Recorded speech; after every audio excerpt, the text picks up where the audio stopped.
Selamat malam, Bapak Ibu yang terkasih, salam sehat, salam sejahtera, dan berkah dalam. Kali ini saya akan memberi perenungan singkat, yaitu domba yang tak bergembala.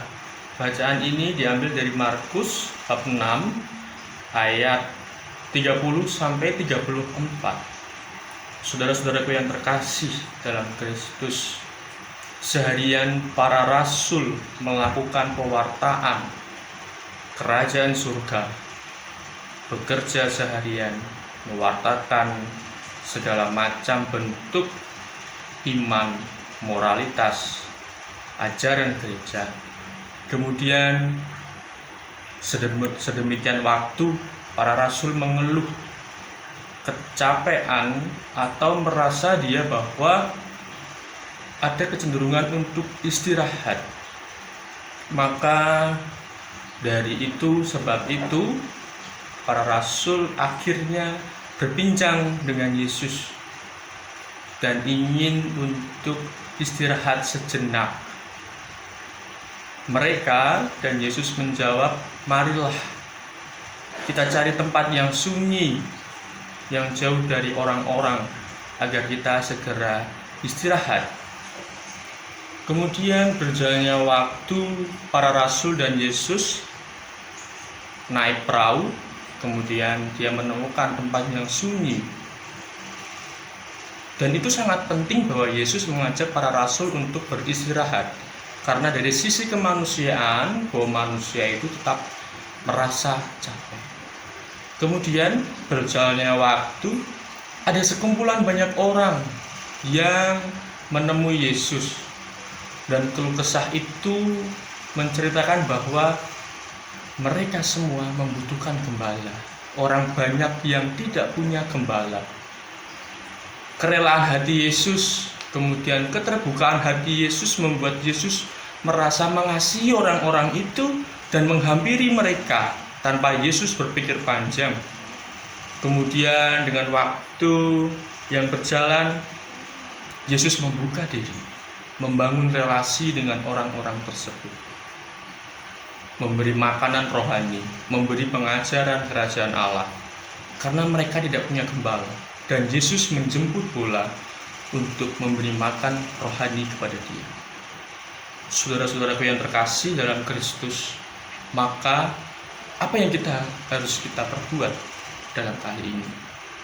Keterbukaan Yesus, relasi Yesus, rasa mengasihi, kepedulian Yesus untuk orang-orang banyak.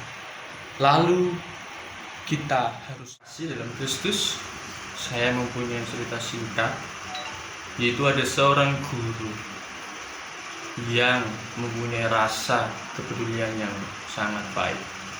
Ada seorang murid yang notabene orang tuanya adalah penjual sayuran di salah satu tempat, salah satu kampung di pesisir di sini.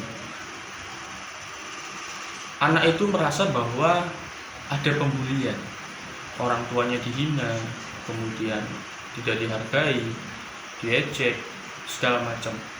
Dan itu membuat dia rasa-rasanya adalah menjadi down. Keterpurukan itu menjadi dia trauma untuk sekolah lagi. Kasus demi kasus sudah diatasi oleh pihak sekolah, tetapi dia masih tetap saja untuk tidak bisa atau tidak mau untuk masuk ke sekolah lagi. Ada salah satu guru, dia dengan kerelaan hatinya, dia menjemput dia, menghampiri rumahnya.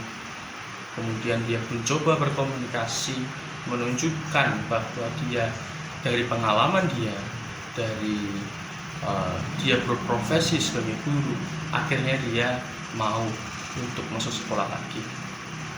Guru itu mencoba untuk melobi, mencoba memberi dorongan, motivasi, bukan hanya dia, tetapi kepada orang tuanya juga.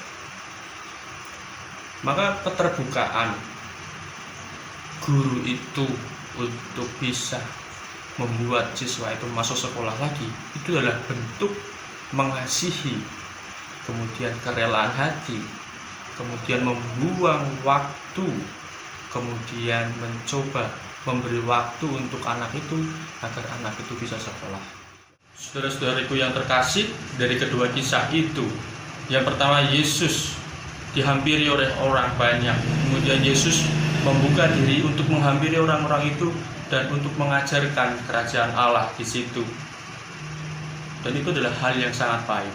Kemudian ada seorang guru yang membuka dirinya untuk menjemput dia atau sang murid yang lagi down, kemudian hilang semangat dari situasi-situasi yang dialami di kelas, pembulian segala macam yang membuat dia situasinya tidak baik.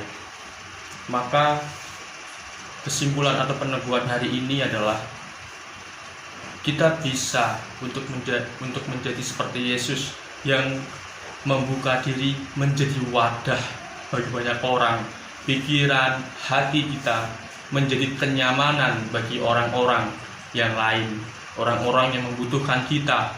Maka dari itu, hati kita, pikiran kita hendaknya bisa menjadi wadah, bisa menjadi kenyamanan, semangat bagi orang lain, menjadi tolak ukur kita untuk bisa terinspirasi dari Yesus. Maka dari itu, pikiran kita dan hati kita hendaknya menjadi kenyamanan, semangat, dan daya juang bagi orang lain, seperti Tuhan Yesus yang mengasihi banyak orang. Terima kasih Bapak Ibu, itu adalah peneguhan terakhir. Semoga kisah ini bisa menginspirasi kita, khususnya dalam kehidupan bersama orang banyak dan menjadi wadah bagi orang banyak seperti Yesus. Terima kasih. Kita tutup dengan tanda kemenangan Kristus. Bapa,